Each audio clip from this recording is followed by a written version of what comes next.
شرور أنفسنا ومن سيئات أعمالنا من يهده الله فلا مضل له ومن يضلله فلا هادي له اللهم صل وسلم على سيدنا محمد وعلى آله وصحبه أجمعين ربي اشرح لي صدري ويسر لي أمري واحلل عقدة من لساني يفقه قولي ربي يسير عليك يسير وتمم بخير. Assalamualaikum warahmatullahi wabarakatuh. Ahlan wa sahlan yang berbahagia Al-Fadhil Ustaz Muhammad Zukri bin Abdul Jalil kerana sudi bersama-sama dengan Gemenur Iman dalam kuliah duha hari ini. Hari ini kitab Al-Adab Al-Mufrad juga bersama-sama yang dikasihi para pencinta ilmu, sahabat-sahabat yang dirahmati oleh Allah Subhanahu Wa Taala. Terima kasih kepada tim pengurusan Gemenur Iman yang dipimpin oleh pengerusi Hajar Rosniati binti Mansur dan sahabat tabiran Gemenur Iman. Jadi bagi memberkati kuliah kita pada pagi ini, marilah sama-sama kita membacakan umur kitab yang akan dipimpin oleh Al-Fadhil Ustaz untuk kita hadiahkan kepada baginda Rasulullah sallallahu alaihi wasallam, ahli keluarga baginda, para sahabat, para suriqin, para syuhada, alim ulama, guru-guru kita, ahli keluarga kita serta muslimin dan muslimat sama ada yang masih hidup ataupun yang telah kembali ke rahmatullah. Bisiril Fatihah. أعوذ بالله من الشيطان الرجيم بسم الله الرحمن الرحيم الحمد لله رب العالمين الرحمن الرحيم مالك يوم الدين إياك نعبد وإياك نستعين اهدنا الصراط المستقيم صراط الذين أنعمت عليهم غير المغضوب عليهم ولا الضالين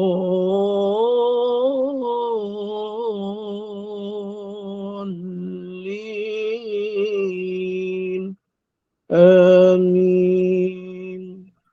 Amin, amin, amin ya Rabbal Alamin. Moga dengan istiqomahnya dan duduknya kita dalam halaqah ilmu ini Allah kurniakan kita keberkatan, kurniakan kerahmatan dan kurniakan kita kebaikan. Saya dengan penuh ta'zim nyerahkan kepada Al-Fadhil Ustaz. Tafadhal mashkura. أعوذ بالله من الشيطان الرجيم بسم الله الرحمن الرحيم السلام عليكم ورحمة الله وبركاته الحمد لله والصلاة والسلام على أشرف الأنبياء والمرسلين وعلى آله وصحبه أجمعين أما بعد فيا عباد الله اتقوا الله أوصيكم وإياي بتقوى الله فقد فاز المتقون قال الله تعالى في كتابه الكريم أعوذ بالله من الشيطان الرجيم يا أيها الذين آمنوا اتقوا الله حق تقاته ولا تموتن إلا وأنتم مسلمون صدق الله العظيم.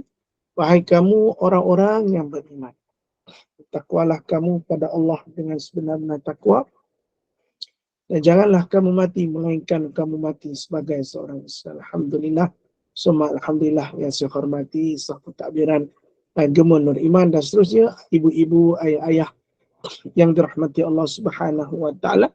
Apa khabar semuanya, sihat ke? Okey, alhamdulillah.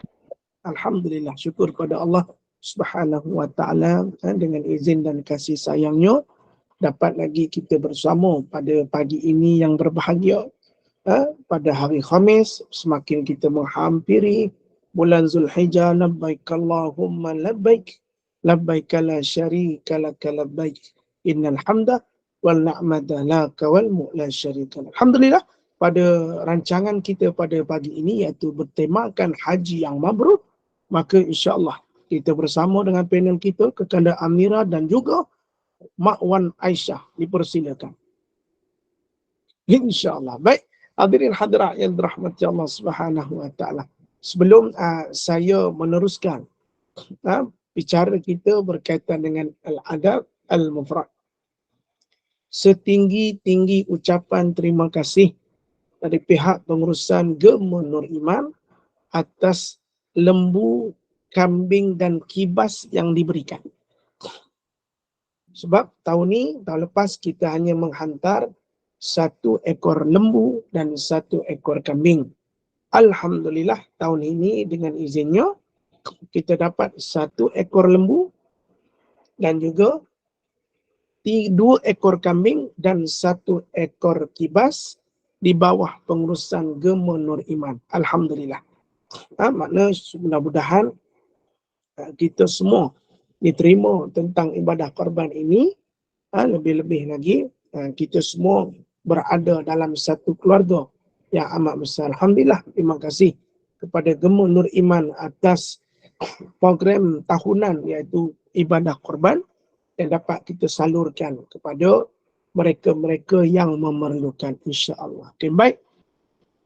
Kita teruskan hari ini pada nota kaki 74, babu fadli man ya'unu yatiman lahu, bab pada menyatakan keutamaan sesiapa yang menanggung anak yatimnya sendiri, anak yang kematian ayahnya. Maksudnya seorang isteri yang diuji dengan suami. Kan dalam hidup kita ni ibu-ibu, nak cerita sikit bagi kita faham. Kita ada jalan kita sendiri. Kan? Ada orang sampai ketua dapat bersama. Ada orang telah kehilangan di usia yang sedang, bagi kata seorang perkahwinan itu sedang melayari bahtera, tak sampai setahun 2, dia telah meninggal. Makna di sini, nasib bagi seseorang tu tak sama. Ada anak yang jadi yatim usia yang kecil. Ada anak jadi yatim piatu pada usia yang kecil. Tetapi hadis ini menyebutkan seorang ibu yang kuat menanggung anaknya sendiri setelah kematian siapa? Kematian suaminya. Bila suaminya mati, dia sendirilah yang menanggung. Bukan tak berkahwin lain. Beginilah bahasa mudah nak kita sebut, orang perempuan ni bila sekali dia kehilangan, sukar untuk mencari pengganti.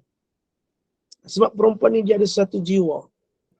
Jiwa yang tidak boleh melupakan si dia. Walaupun telah meninggal dunia. Makna bagi kita faham, ujian bagi seorang wanita bermula ketika mana suami dia meninggal. Ada wanita itu kerjanya suri rumah. Bila kerja suri rumah, tak ada pendapatan. Lepas tu meninggallah suaminya. Bila meninggal suaminya, tak adalah pendapatan baginya. Sedih lagi kan. Tetapi apa yang perlu kita fahami dalam kehidupan, inilah perjalanan. Sebagai seorang ibu mesti kuat. Mesti kuat. Jangan jadi orang yang lemah. Mesti kuat. Bukan bermakna tidak boleh berkahwin yang lain.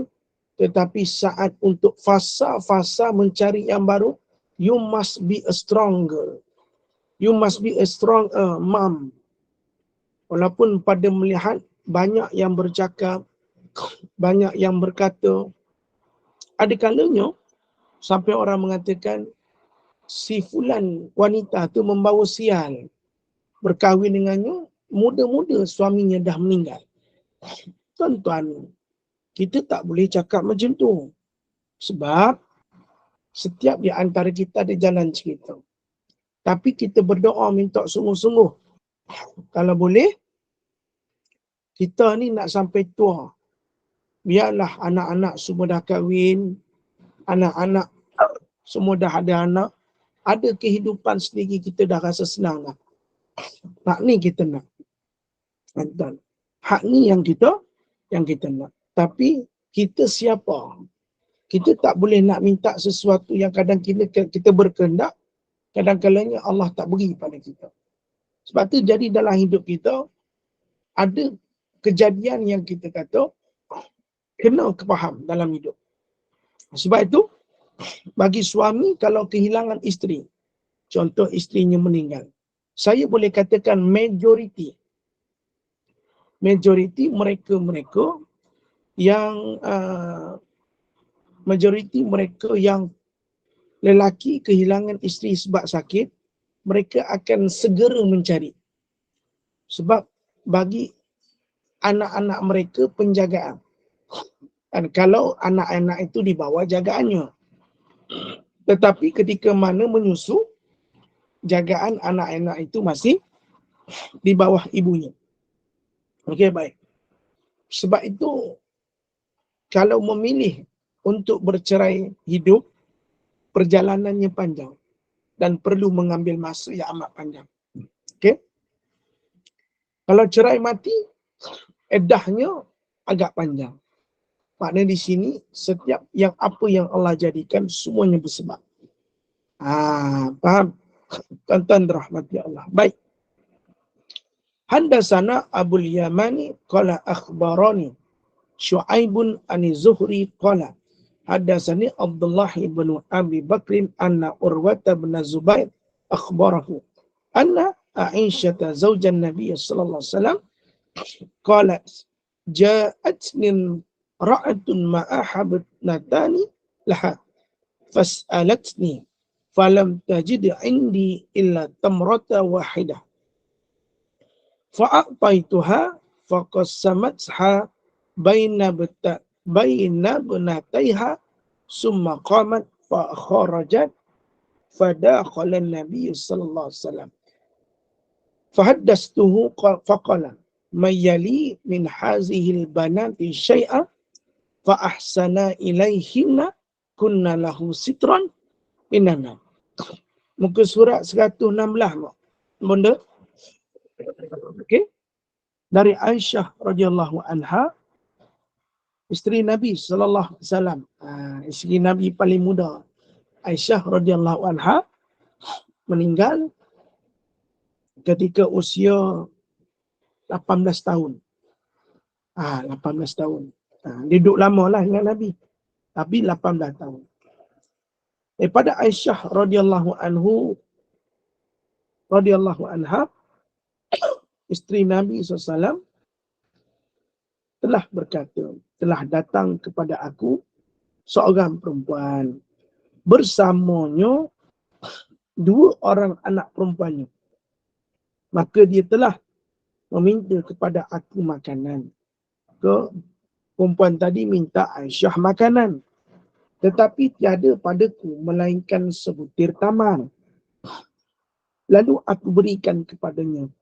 Maka dia membahagikan tamar ini dan memberikan kepada kedua orang anaknya. Tuan-tuan rahmati Allah. Memberikan kedua orang anaknya.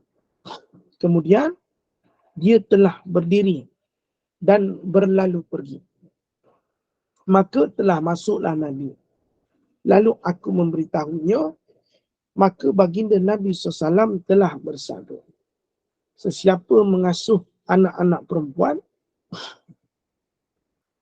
ini lalu berbuat baik kepada mereka, nescaya mereka akan dijadikan baginya pendinding daripada api neraka.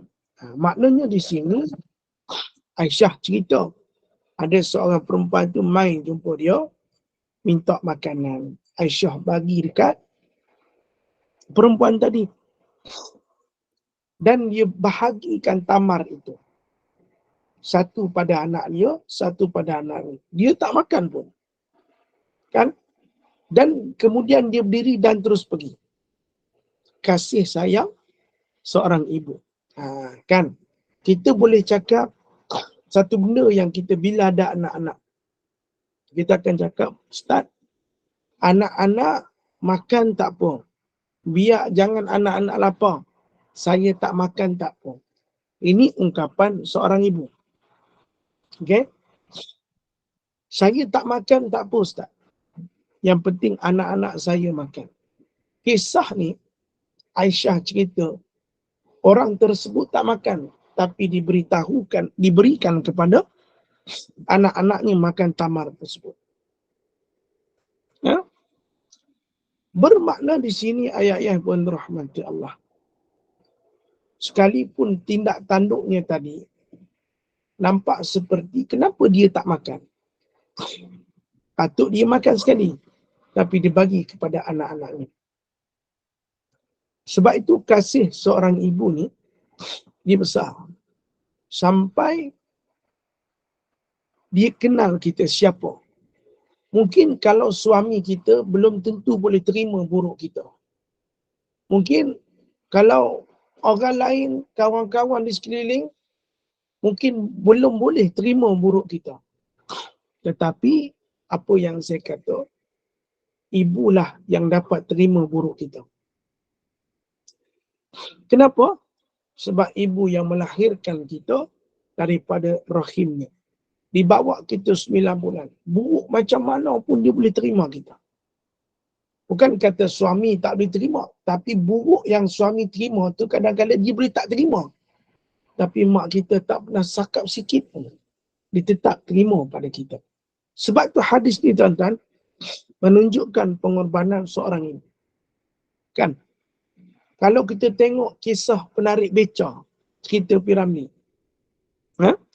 Oh nenaku Azizah. Kan? Penarik beca. Waktu tu Allah yarham Tan Sri Piramli dia balik kat rumah. Bila balik kat rumah, tiba-tiba ada seorang minta makanan daripada Allah yarham Tan Sri Piramli. Lalu dia pun bagi. Lagi satu bungkus, dia bawa balik. Maka ditanyakan, wahai mak, makanlah. Kan kita tengok cerita penarik beca kan? Kata mak makan. Kau dah makan nak? Seorang ibu tanya. Ibu ni dia punya kerisauan bila anak dia tak makan. Sifat ibu ni. Ibu ni tak apa, dia berlapar. Tapi sifat ibu ni, dia tak boleh tengok anak dia tak makan. Maka mak dia kata, nak, kau dah makan nak? Dia kata, dah mak, tadi dalam perjalanan aku balik, aku dah makan mak. Lepas tu, dah lah, nak pergilah mandi dulu. Piramli pun mandi. Dia pun mandi. Lepas tu, maknya pun habis-habis makan, tinggalkan setengah. Mak, kenapa tak dihabiskan nasi tu, mak? Dia kata, apa? Kau jangan tipu aku, nak. Aku tahu kau belum makan. Allah kan. Seorang ibu ni, sebab tu kita tak boleh nak tipu seorang ibu. Ibu ni, kalau kita tak makan pun dia tahu. Kalau kita sengaja bagi tahu kita tak makan pun dia tahu. Dia yang susu kita. Dia yang ajak kita merangkak. Dia yang ajak kita berjalan. Dia yang ajak kita merangkak. Dia ajak kita makan macam mana. Dia ajak kita minum lagu mana. Takkan sebab dia tak makan dia bersembunyi. Kalau tengok penarik beca tu, saya paling empat tu saya rasa sedih. Dia kata, nak, kau jangan tipu ibu. Kau belum makan lagi nak. Maka si ibu tadi tinggalkan separuh nasi supaya anaknya boleh makan balik daripada kerja. Kan tak semua anak yang mampu berlapar untuk ibu. Tetapi seibu macam mana sekalipun mampu berlapar untuk anak. InsyaAllah. Besar pengorbanan seorang ibu. Kata Aisyah radhiyallahu anha. Maka Nabi masuk. Setelah tu dia berdiri dan berlalu pergi.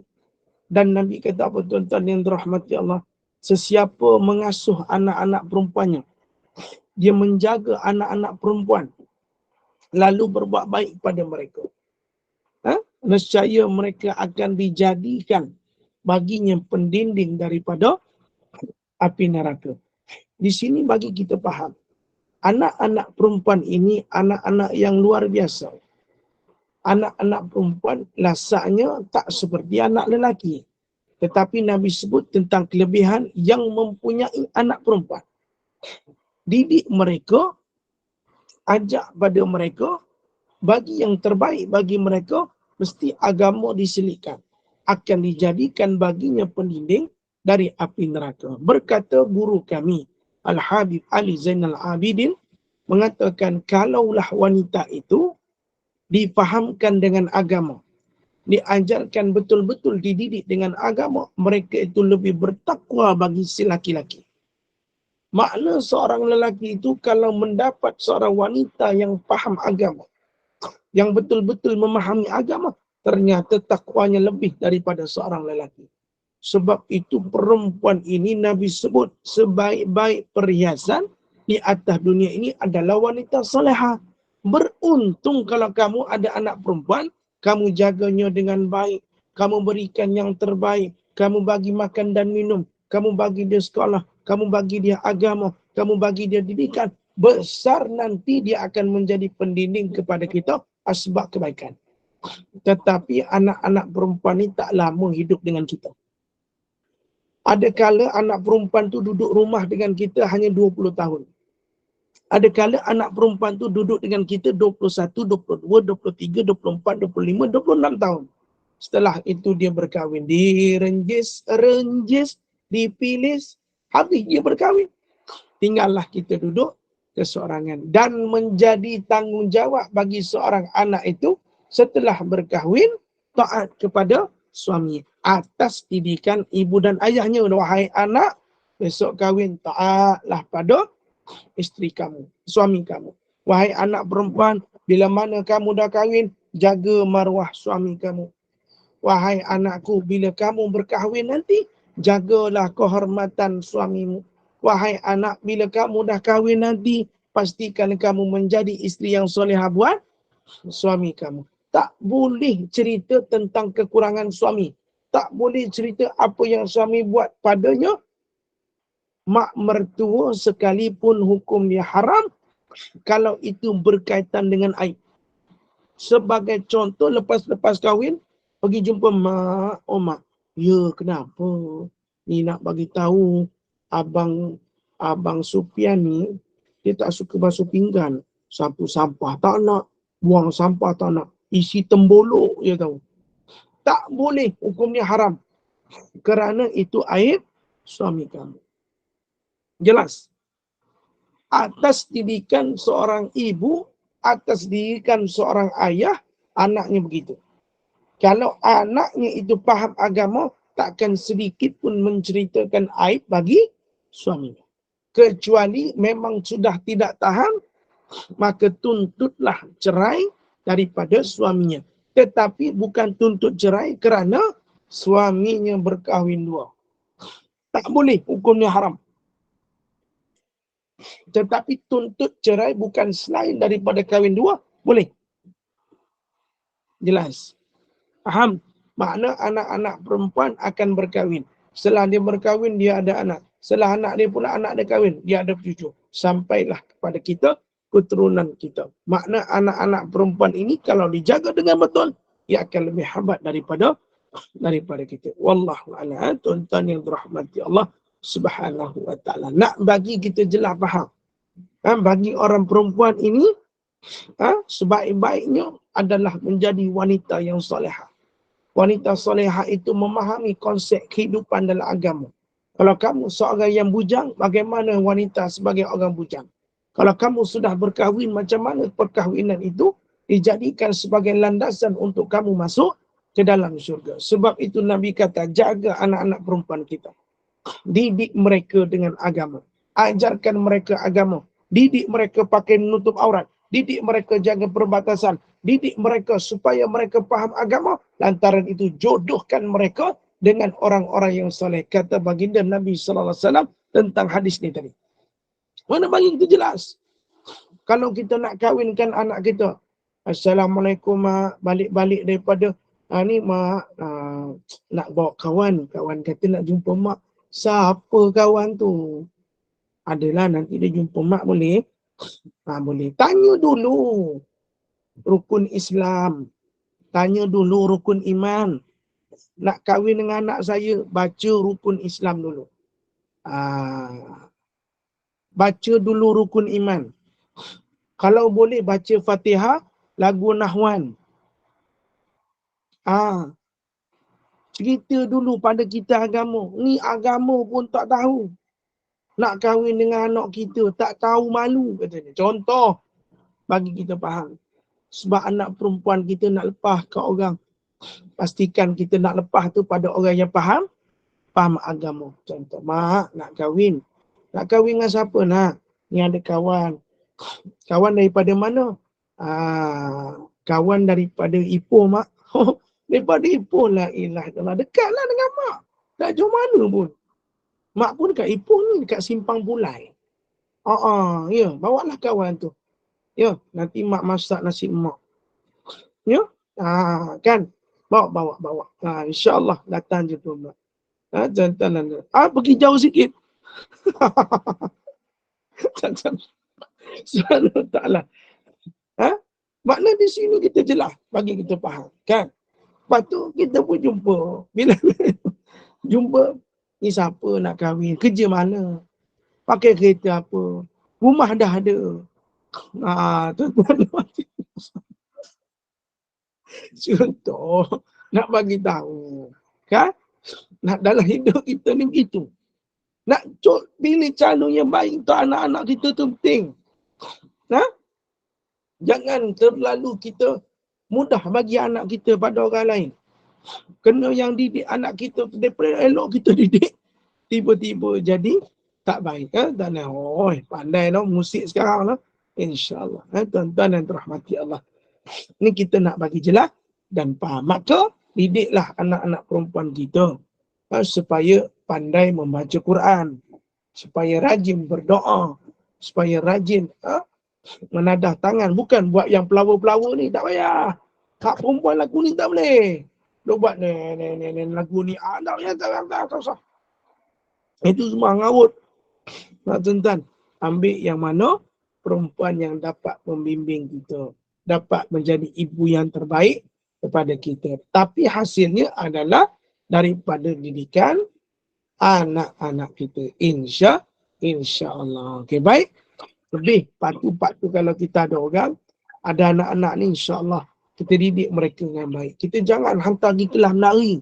Ada orang suka hantar anak perempuan pergi kelas menari, terjoget, terkangkang, skirt pendek.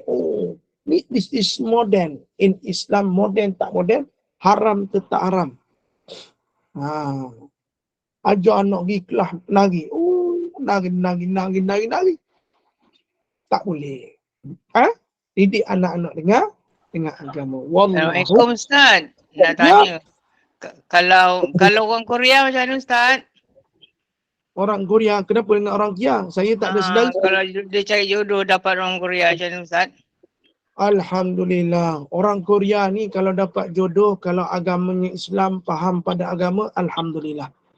Dia tak kisah orang mana. Orang Zimbabwe pun boleh. Tapi masalahnya Ustaz, dia bukan Islam. Tapi manusianya baiklah tengoknya. Tak boleh mak. Kita tak kalau boleh. Tak boleh kahwin mak. Kenapa mak dapat jodoh orang Korea ke? Tak. Kenalan anak dia. Kena dengan orang Korea. Kenapa mak ambil jauh-jauh sedangkan muka saya sebab dia belajar dengan orang dekat Korea. Jadi tapi dia kata boleh dia peluk Islam, tapi saya tengok cakap dengan tak yakin aja. Cari orang lain Ustaz Carilah mak. Sebab saya pun ada Lee Min Ho juga. Mak cari. Kalau cari Korea mak dah jodoh situ tak apalah mak. InsyaAllah. Tapi kena belajar tentang Islam. Kena Islam lah dulu. Tapi itulah mana salahnya nak kahwin sebab nak perlu Islam, nak kahwin payah juga. Tak boleh juga. Dia mesti kalau perlu Islam, belajar dulu Islam 2 tahun, baru faham tentang Islam. Korea, dia ada kata mak, macam handsome tak mak? Handsome Korea biasalah, bukan Korea yang ada cucuk-cucuk ni, Korea original lah. Mata-mata sepet macam saya mak ya? Macam saya.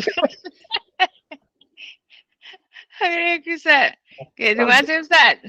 Tengoklah. Saya cadang aja dengan diorang. Tak payah cari online, boleh cari online lah kalau lupa. Mata sepet saya pun boleh mak. Okay Ustaz, terima kasih. Terima kasih.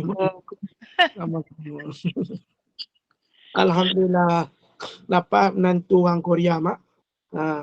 Buat istiqarah. Betul tu. Kalau nampak muka Ustaz Zukri tu betul. Tu Korea asli. Itu memang asli.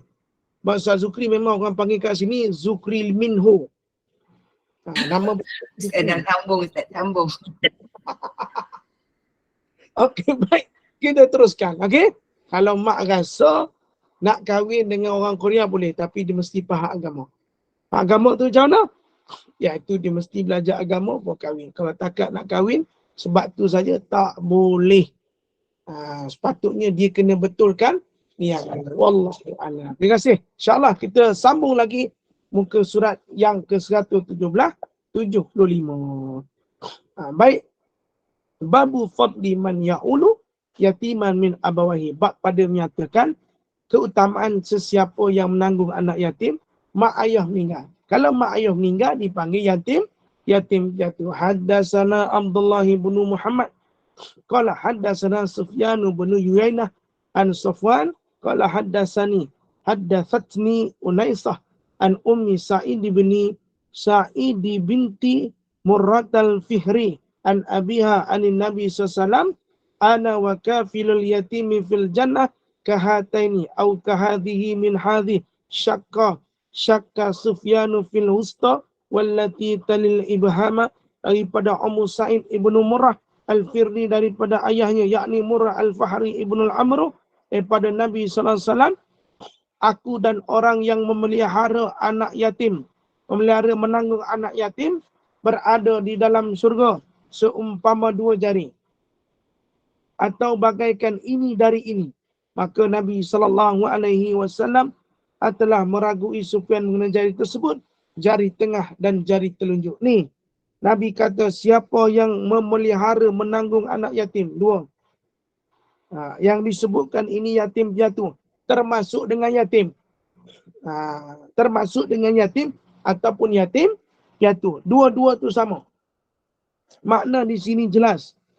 Maknanya kalau kita menanggung ni apa? Memberikan keperluan kepadanya. Nampak ada anak yatim, belikan pakai minumnya.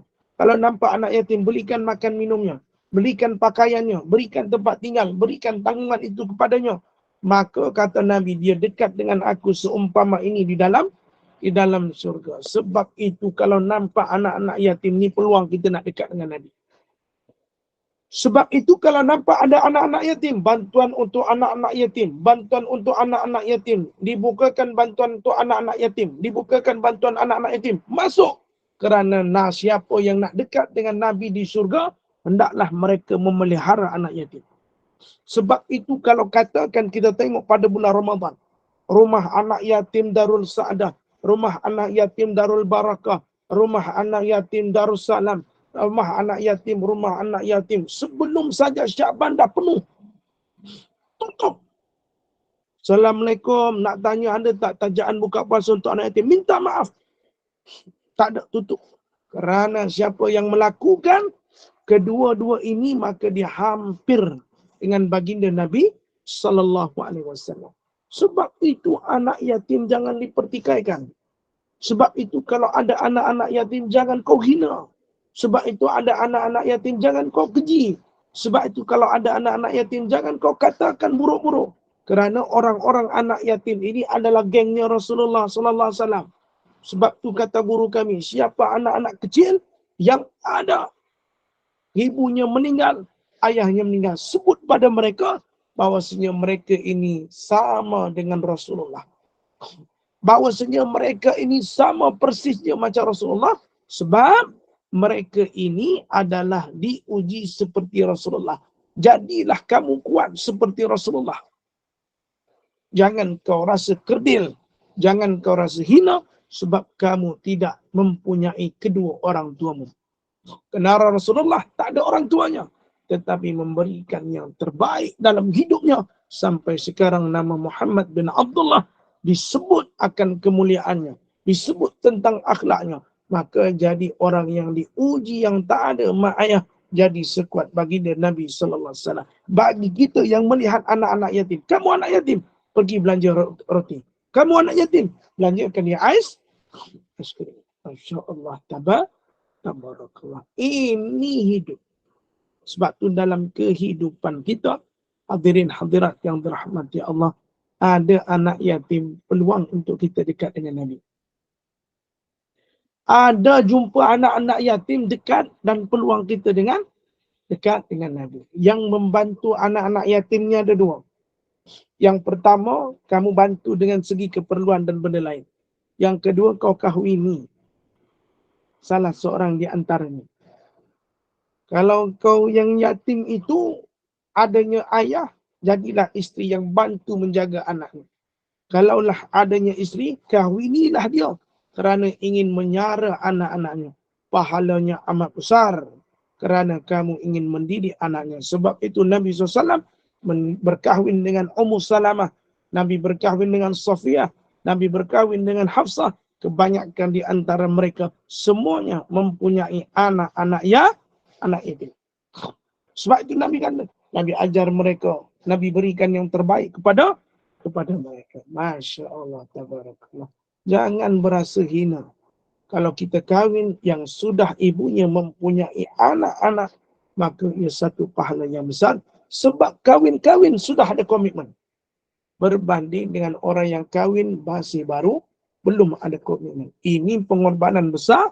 Kalau satu orang itu nak kahwini kamu sedangkan kamu ada anak, itu pengorbanan yang besar. Kerana ingin berkongsi kesusahan, ingin berkongsi membesarkan anak bersama-sama dengan kamu. Hargailah orang sedemikian. Wallahu a'lam. Dan disebutkan hadis mauquf. Hadatsana Amr bin Muhammad qala hadatsana Husyaimun qala akhbarana Mansurun anil Hasan anna yatima kana yahduru ta'ama bani Umar qada'a bi ta'amin zata yawm wa talaba yatimahu falam yajidhu faja'a ba'dama faghara banu Umar fada'a lahu banu Umar bi ta'amin lam yakun indahum faja'a bisawikin wa asal faqala dunaka hadha fa wallahi ma hubinta yaqulu al-Hasan wa ibn Umar wallahi ma hubina. Daripada Al-Hasan bahawasanya seorang anak yatim pernah menghadiri jamuan makan yang diadakan oleh Ibnu Umar.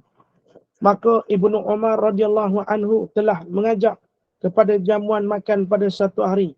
Lalu dia telah mencari anak yatim, namun tidak menemuinya. Kemudian anak yatim itu telah datang setelah selesai majlis jamuan Ibnu Umar. Maka dia mengajak ke jamuan makan, namun makanan telah habis. Lalu Ibnu Umar telah menjamu dengan sawit. Sawit ni apa tuan-tuan yang dirahmati Allah Subhanahu wa taala? Sejenis makanan dibuat daripada tepung dan gandum. Asal mandu berkata, inilah untukmu demi Allah. Engkau tidak rugi. Berkata Hasan dan Ibnu Umar, demi Allah, dia tidak rugi. Apa yang disebutkan dalam hadis ini, tuan-tuan? Dalam riwayat ini katanya apa? Ibnu Umar telah mengajak kepada jamuan makan pada suatu hari. Lalu dia telah mencari anak yatim. Nak mencari berkat majlis kenduri kita, cari anak-anak yatim. Cari anak-anak yatim. Kerana mereka itu selayaknya kita layan. Contoh. Jangan kau hina anak yatim. Kadang yang yatim itu banyak 7-8 orang, 10 orang. Bila bawa anak-anaknya dengan pakaiannya agak tak terurus, maknya datang, ada dikatakan, ini anak yatim ni datang kenduri aku tak habis-habis nak makan percuma. Jangan kata begitu. Kalau ada anak-anak yatim yang kita kenal pakaiannya tak berapa cantik, hidupnya dalam keadaan tak seberapa, jangan diambil duit keruk. Tahu duit keruk? Duit salam. Bagikan anak-anaknya saja. Tak perlu dibagi. Ada yang kata, Ustaz, saya bukan tak nak jemput anak yatim. Takut dia tak ada duit nak bagi. Tuan-tuan, duit seluk ni hukum dia apa? Wajib ke? Kalau orang buat ikut adat kan Ustaz. Tak bayar katanya. Pun. Duit seluk ni tak ada. Tapi kita sebagai hadiah. Kan? Kalau anak-anak yatim. Sebab tu Ibnu Umar, dia mesti cari anak-anak yatim. Supaya duduk dalam majlisnya. Melayani mereka supaya beriman dengan hadis Nabi sallallahu alaihi wasallam. Ni pesan saya mak-mak yang nak buat kenduri majlis kahwin. Kalau nak jemputlah anak yatim makan kat kenduri kita. Berkat mak. Berkat. Cari anak-anak yatim. Nak tanyalah kat sini ada anak-anak yatim. Tak ada. Cari anak-anak yang belajar agama. Anak tahfiz, mahat-mahat tahfiz. Jemput satu sekolah. Kalau mahat-mahat tahfiz ni tak banyak, mak. Paling kuat pun 90 orang. Paling kuat pun 35 orang. Paling kuat pun 60 orang. Tak banyak. Tak banyak. Nabi jemput mereka. Datang makan, datangkan. Mengambil keberkatan kenduri itu. Kan tengok Ibnu Umar kata apa? Inilah untukmu. Demi Allah, dia tidak akan rugi. Maksud apa? Dia tak pernah rugi bila menjamu pada orang yang betul, iaitu anak-anak yatim. Jamulah tuan-tuan. Berilah pada anak yatim. Tuan-tuan. Sebab mereka hilang kasih seusia kecil. Mereka tak merasa kasih seusia kecil. Kitalah yang bagi mereka rasa. Kita layan mereka baik-baik. Kalau ada kenduri, ajak mereka makan. Kalau ada kenduri, bawa mereka makan. Bagi layanan terbaik pada mereka. Kalau kita layan VVIP, Nabi tak sebut dalam hadis. Kalau kita layan orang kenamaan special, Nabi tak sebut dalam hadis. Tapi bak orang layan anak yatim, Nabi sebut dalam hadis. Kadang dalam layanan pada orang kenamaan luar biasa. Tuan duduk tuan. Cik ni, ni cik ni. Oh, ini my best friend. Anak-anak yatim kita layan pun tak nak. Sebab apa? Dia bukan level kita. Layanlah kamu anak-anak yatim dengan baik. InsyaAllah dekat kamu dengan Nabi SAW. Allahumma salli ala Sayyidina Muhammad. Waktu kita buat kenduri, nak rasa berkat. Carilah anak-anak yatim yang boleh makan dekat kenduri kita. Sampai begitu sekali, tak ada makanan. Dilakukan satu makanan, dipanggil sawi untuk dijamah pada tepung gandum dan asal madu. Masya Allah. Tabarakallah. Dan hadis yang terakhir, ataupun riwayat yang terakhir sebelum kita buka pintu-pintu ruang untuk bertanya, pada nota kaki, lagi dua lagi. 135, Haddatsana Abdullah ibn Abdul Wahhab, qala haddatsani Abdul Aziz bin Abi Hadim, qala haddatsani Abi qala sami'tu Sahlan bin Sa'din anin Nabi sallallahu alaihi wasallam qala ana wa kafilul yatim fil jannah hakadha wa qala bi isba'ihi as-sababati wal wusta. Daripada Sahal Ibnu Sa'ad daripada Nabi SAW, baginda telah bersabda, aku dan orang yang memelihara menanggung anak yatim berada di dalam syurga begini. Dan baginda Nabi SAW telah bersabda dengan mengisyaratkan dua jarinya, jari telunjuk dan jari tengah. Maka besar pahala orang yang memelihara dan menanggung anak yatim. Sama dengan hadis tadi. Dan yang berikut hadis mauquf, hadatsana Musa qala hadatsana al-Ala'u bin Khalid bin Wardana qala hadatsana Abu Bakr bin Hafsin anna Abdullahi kana la ya'kulu ta'ama illa wa ala khiwanihi yatim. Sahih al-Isnad.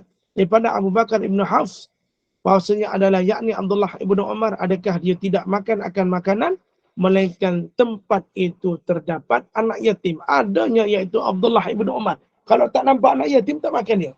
Dia mesti nampak anak yatim di situ, baru dia makan. Menandakan keberkatan anak-anak yatim ini dilayan seperti yang terbaik. Sampai tak nak makan di tempat yang tidak ada anak yatim. Wallahu a'lam. Sebahagian yang begitulah tuan-tuan yang dirahmati Allah.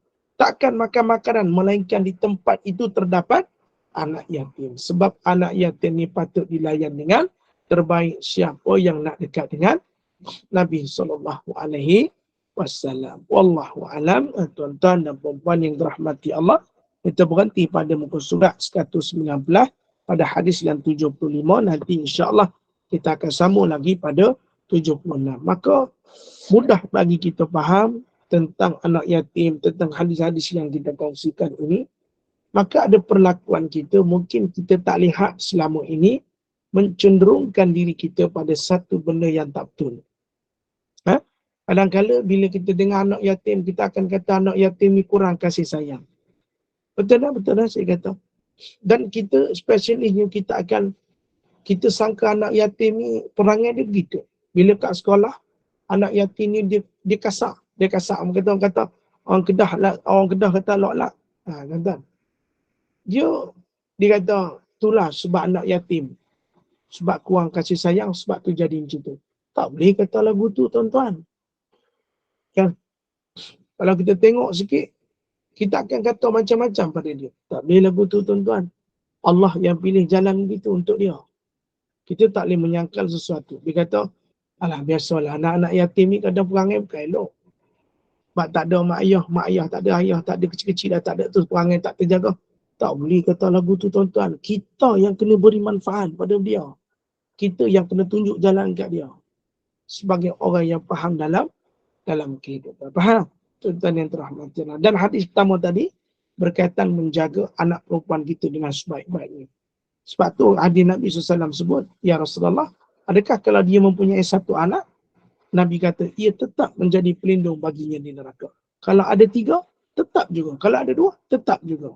Maka ada anak perempuan ini harus dijaga dengan baik. Didiklah mereka. Jangan jadi perempuan zaman moden.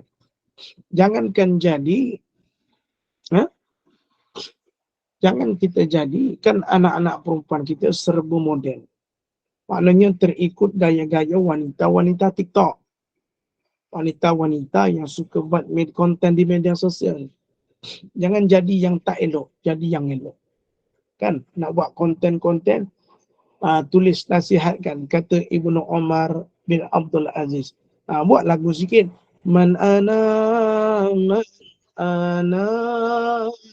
man ana laula.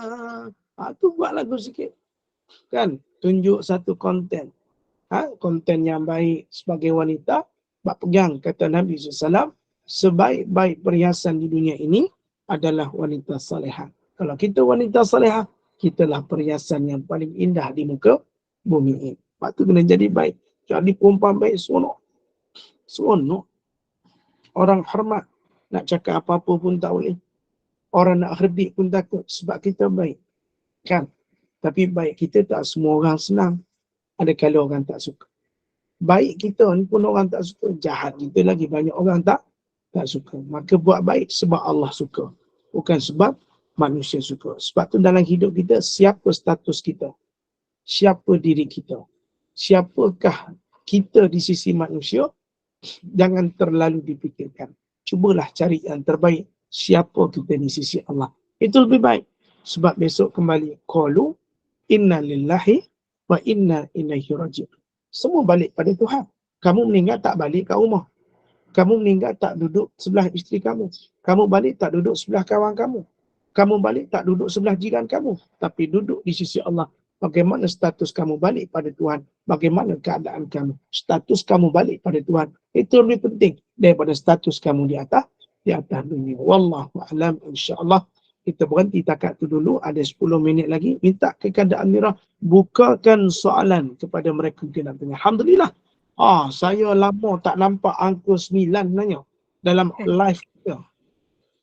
Silakan kalau ada semua nak tanya.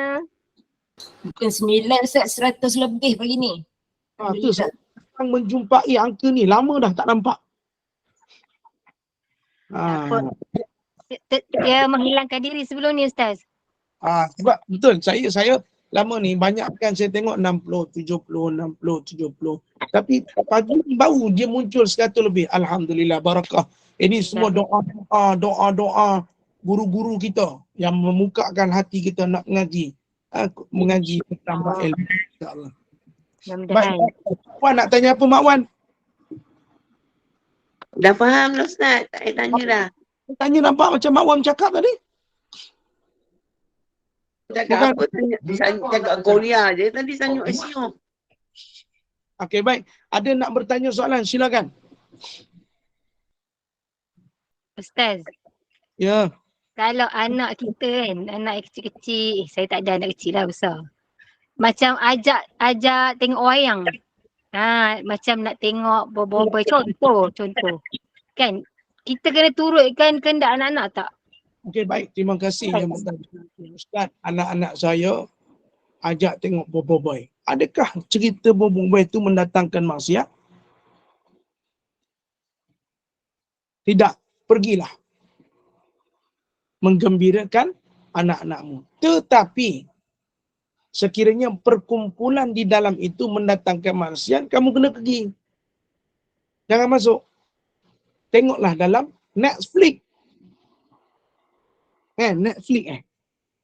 Betul? Ya betul. Tapi lambatlah sikit, Ustaz. Kadang-kadang anak-anak ni bila keluar je cerita dia boleh lah. Bawa yang panas-panas tu. untuk gembira mereka. Sebab dalam cerita tu semestinya family dan anak-anak kan.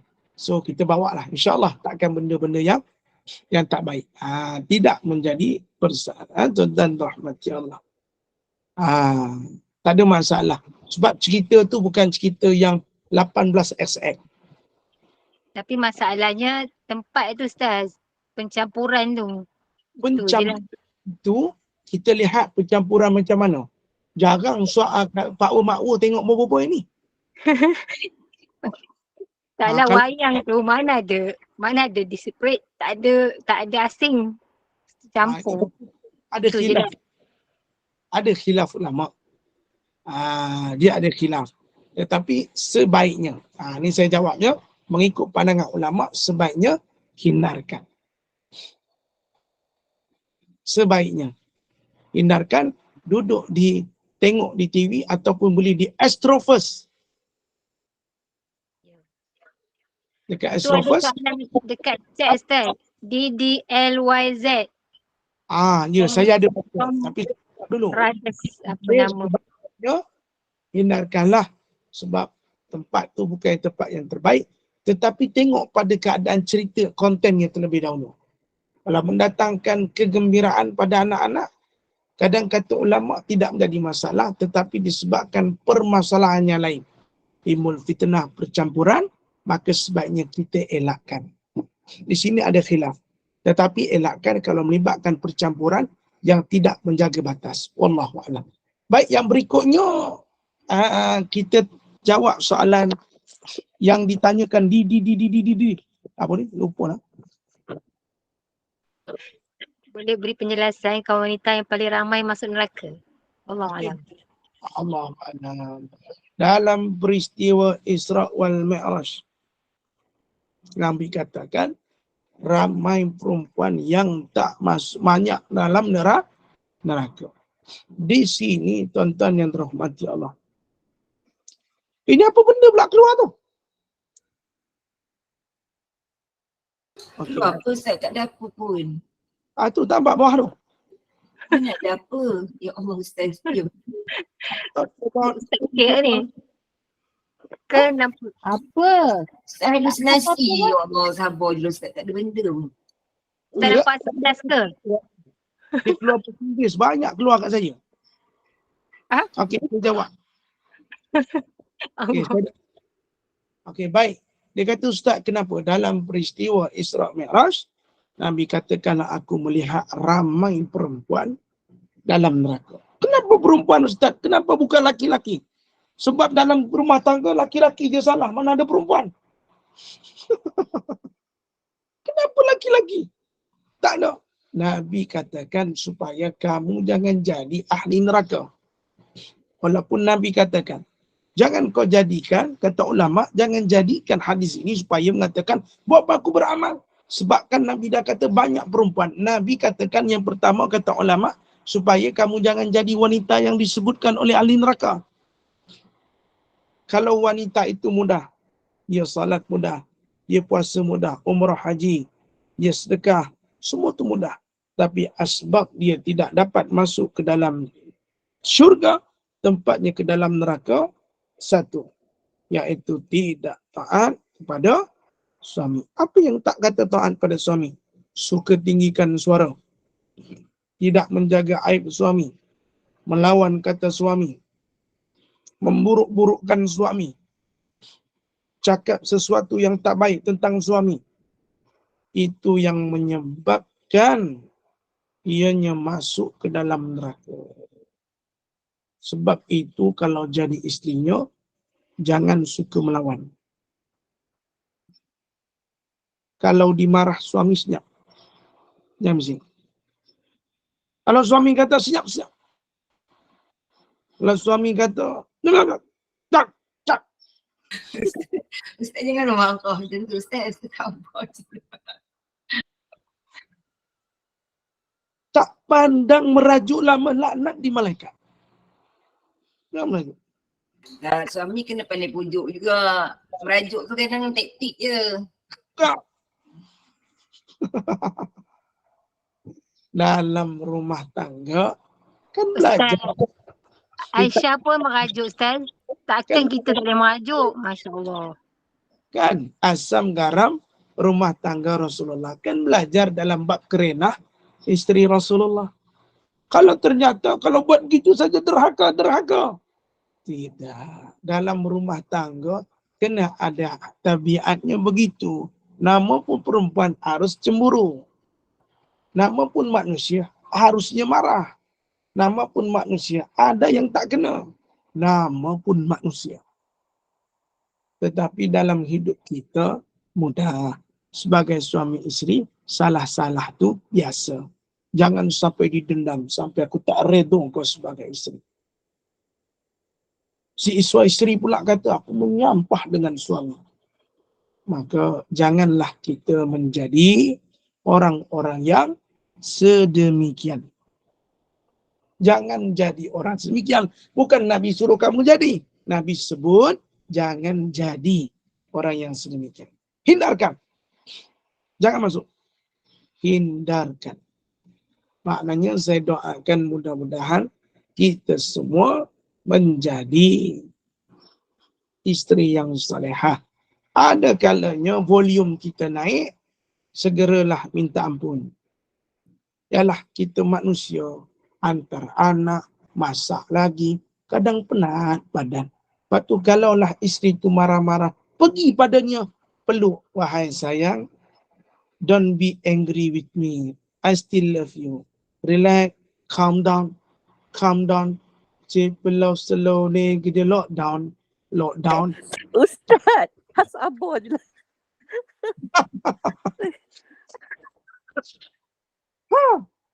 Maknanya kita sebagai suami penenang. Tengok Nabi. Saat Aisyah cemburu pada Zainab, dia jatuhkan cermin apa tu, mangkuk. Tapi Nabi tak marah. Nabi angkat, Nabi kutip dan Nabi tak ulang benda tu balik. Lagu tu suami yang terbaik. Tuan-tuan. Maknanya jadi manusia ni, suami isteri dia mesti ada pasang surut. Takkan sentiasa pasang saja. Dia mesti ada surut. Sebab tu kalau isteri kita naik volume, tak apa. Sebab itu memang dia punya hiburan. Kadang-kadang dia keluar nada latifah. Fauziah Latif. Kadang dia keluar nada Zia Nazim. Kadang dia keluar nada Nimbai Zura. Sampaikan salam. Lagu tu. Kadang nadanya lembut macam Nisa Sibian. Ya Jamalu, ya Jamalu. Kadang lembutnya seperti kucing yang sedang minta makan. Itulah keadaan. Tuan-tuan yang terhormati Allah Subhanahu wa taala. Ustaz, macam mana kalau suami merajuk? Tak usah ditanya aku. Pandai-pandailah jawab sendiri. Itu tanya. Ustaz, yang tu pun ada rujukan juga. Rasulullah pernah merajuk selama 29 hari pada isteri-isteri dia. Cari kisah tu. Suami kita tu bukan Rasul. Memanglah Rasulullah teladannya. Macam Ustaz cakap isteri tadi lah. Ya Allah, siapa? Akak pula bagi kerja Ustaz. Suruh cari. Tak usah tua-tua nak mengajar. Udahlah tu. Mak macam ni habis semua masuk neraka yang perempuan pengsan. Innalillah. Suami merajuk. Ustaz, suami merajuk. Masakkan masakan yang sedap. Kalau dia lemak daging kicap, masakkan. Nak merajuk, tak nak makan je lah. Tapi kalau dia tak juga merajuknya lama. Kadang merajuknya. Bang, makan bang. Tak nak. Makanlah bang. Tak nak. Nak tengok berapa hari nak kat anak. Aduh, itulah yang makan penampung. Tak nak. Makanlah bang. Tak nak. Awak cakap saya tak nak lah. Saya nak balik rumah mak. Pula. Astagfirullah. Senang Kak Mira bagi makan penampung. Siapa je dia Mira. Sabar Mira. Kena karat tangan. So, jenuh. Saya nak balik. Saya nak balik. Saya tak nak. Saya nak balik rumah mak. Awak makanlah sendiri. Saya nak balik rumah mak. Itu betul. Biarkan je. Biarkan je. Ni lelaki merajuk kena macam ni. Bang, nak makan. Tak nak. Nak balik rumah mak. Terbalik je. Balik. Awak jangan cari saya. Balik pergi makan dengan mak pergi. Takkan kena hantar pula. Kunci letter kat suami. Tak nak. Tak kisah. Sekarang ni saya nak awak lepaskan saya. Terbalik dia. Nak lepas apa? Terbalik kot pula. Aduh, hai. Kalau suami merajuk, kalau cakap slow-slow, minta ampun. Suami sedap minta ampun. Bang, minta maaf ya tadi cakap. Dah lah, benda dah lepas. Kalau perempuan, ya Rabbi, yang abang minta maaf, laju dia konanya. Abang ingat tak? Pukul 10 malam, 15 hari bulan 2, 2021. Abang buat apa? Lama minta ampunnya, 3 hari macam. Dia bawa keluar sirah tu kan, Ustaz. Dia buat main dengan perempuan. Ingat date, ingat tarikh semua. 4 hari tak selesai.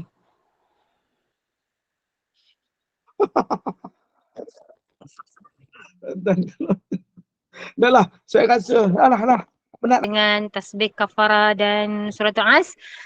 Saya sudahi dengan wabillahi taufiq wa hidayah. Wassalamualaikum warahmatullahi wabarakatuh. Bismillahirrahmanirrahim. Subhanakallahumma wa bihamdika asyhadu an la ilaha illa ant astaghfiruka wa atubu ilaih.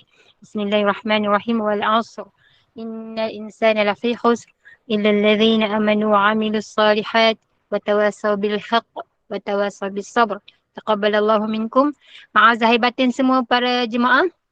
Jangan ambil serius apa-apa yang tu. Kita ambil mana yang baik, buang mana yang tak baik. Itulah. Jadi jangan lupa 5.15 petang hari ni kita bersama dengan Farilah Ustazah Nurliah binti Haji Kasmuri dengan kitab fiqh jilid yang pertama. Jadi yang ini penting. Jadi masuklah untuk menambah ilmu kita, insya-Allah. Terima kasih semua jemaah.